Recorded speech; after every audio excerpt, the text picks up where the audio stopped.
Salut les amis. Alors, je vous ai fait une petite vidéo là. Je voulais faire une petite introduction pour vous dire, elle est peut-être un petit peu longue.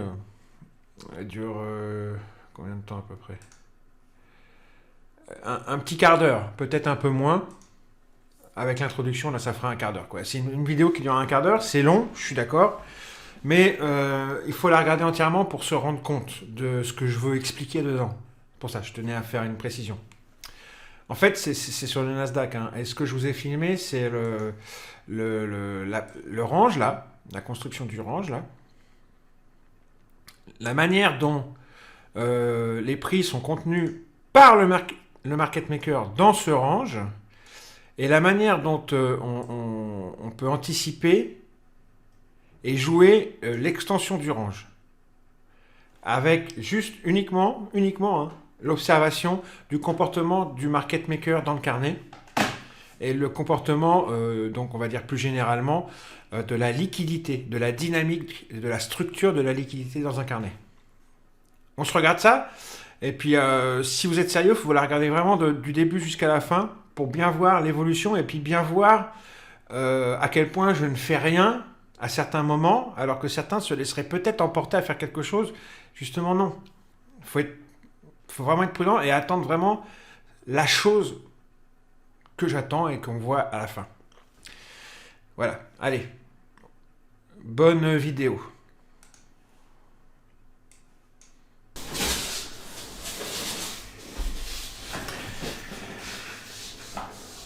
On est sur le Nasdaq et j'attends là les prix sont market making. En haut, en bas, on les garde dans une zone. Oui, un range bien défini. J'attends que la pression market maker s'inverse d'un côté. Ça peut être de l'un côté comme de l'autre, il n'y a pas vraiment... Vous voyez, c'est une journée... Vous voyez, c'est une journée balancée et on est au milieu du range, hein, donc attention, ça peut aller là, comme ça peut retourner là. J'ai pas vraiment d'avis prédéfini. Tout ce que je sais, c'est que le market maker tient les prix là, dans cette zone-là, pour l'instant. Il l'a déjà fait plusieurs fois, à plusieurs reprises. Et parfois, on arrive à voir le moment où ça s'inverse et où il essaye d'aider un peu les prix à passer. Ça fait déjà 2-3 fois que ça essaye de pousser au nord. Le problème, c'est qu'il y avait VWAP et POC là, juste au-dessus. C'est assez problématique ça. Donc il n'y a pas beaucoup de potentiel au trade au nord. Ah si, ça peut remonter tout en haut du range là-haut, mais il y a quand même des sacrés obstacles là juste au-dessus. Tiens, vous voyez, là ça fait déjà 2 fois qu'on a l'impression que ça y est, il n'y a plus que la pression au-dessus et au-dessous et qu'au-dessus ça s'en va. Mais ça fait deux fois qu'il le fait, 2-3 fois et là la pression revient. Donc je suis extrêmement prudent parce que ça redescend très vite après.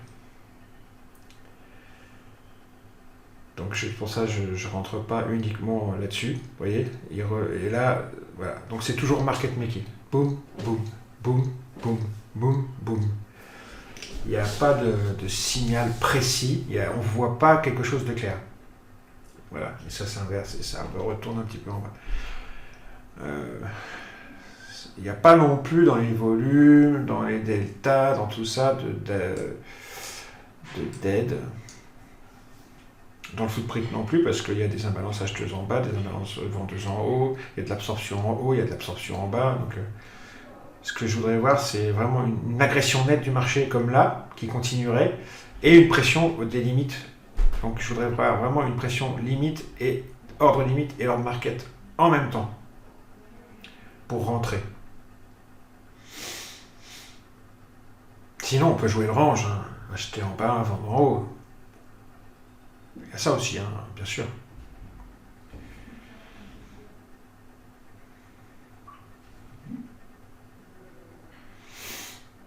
Mais là, c'est pas ça que j'attends. C'est pas ça que j'ai envie de jouer.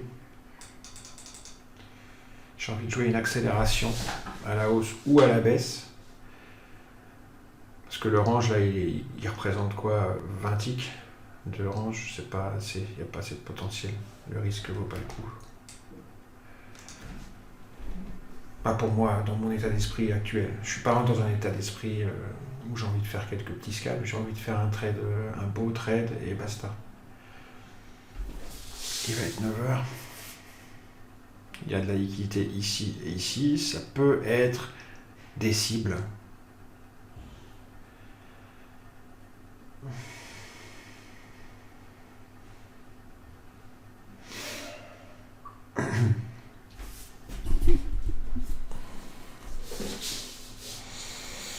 Alors j'ai resserré énormément la map, hein, c'est fait exprès, ça a une drôle de tête, mais c'est justement c'est pour voir vraiment le market maker.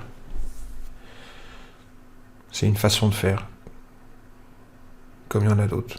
Ah oui, puis aussi on est dans un travail, on travaille en fait un grand squeeze sudiste qu'il y a eu, vous voyez.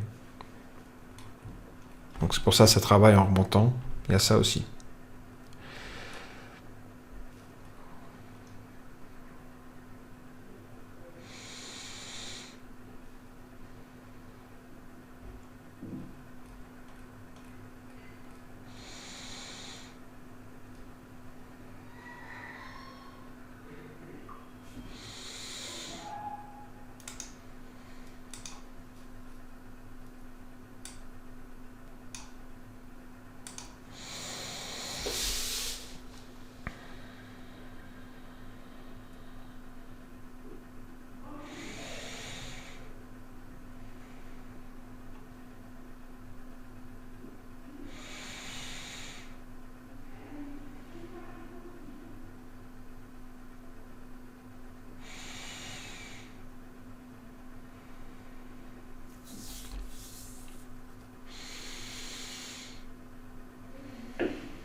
Alors,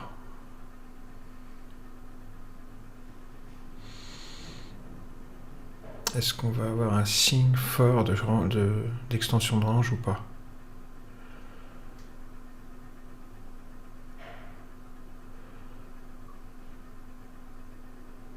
Là, ça commence à pousser un peu au-dessous.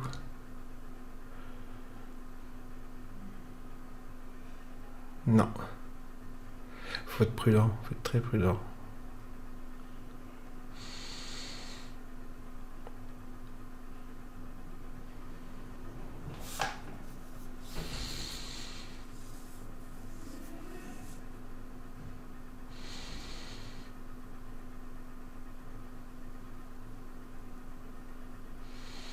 Là, on commence à avoir beaucoup plus, ça y est, c'est beaucoup plus de pression en dessous qu'au-dessus.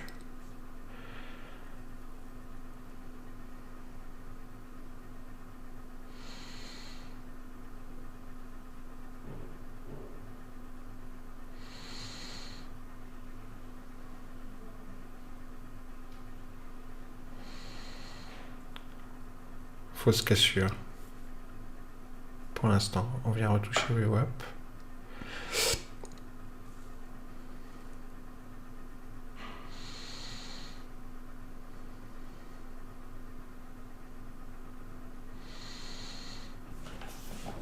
Ah, il est toujours là des deux côtés, très fort.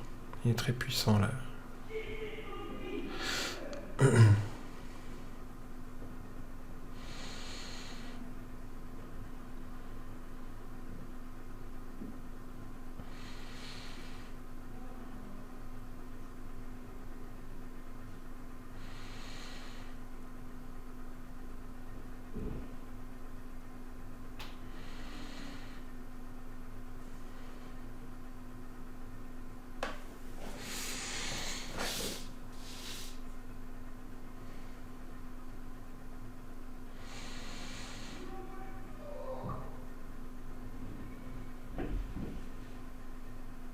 Il y a eu un petit peu de spoof, là, vous avez vu, il y a 2 minutes, là, 30 secondes.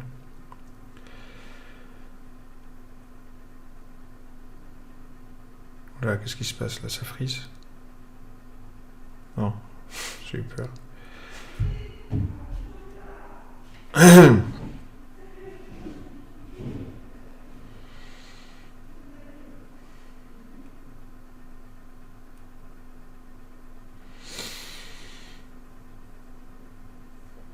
C'est très très piégeur.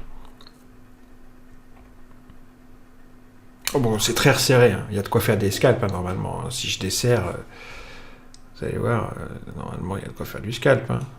Normalement, voilà, on est comme ça. Hein. Mais là, je mets serré exprès. C'est pour avoir une vision toute spéciale que j'ai envie.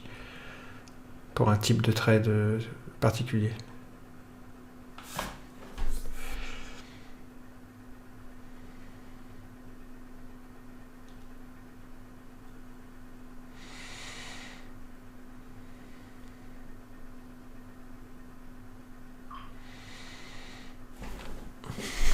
« 9h10. Un peu plus.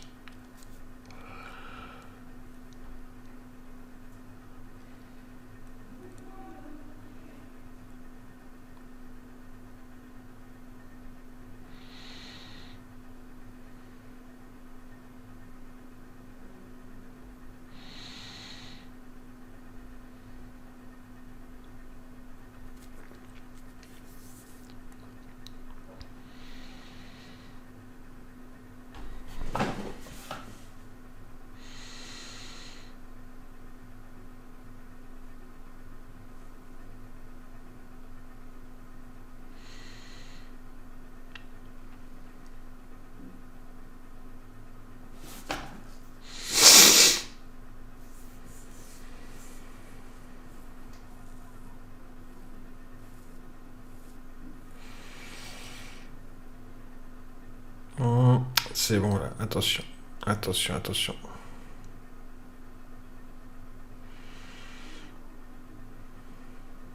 Donc là, pression en dessous, quasiment plus rien au-dessus.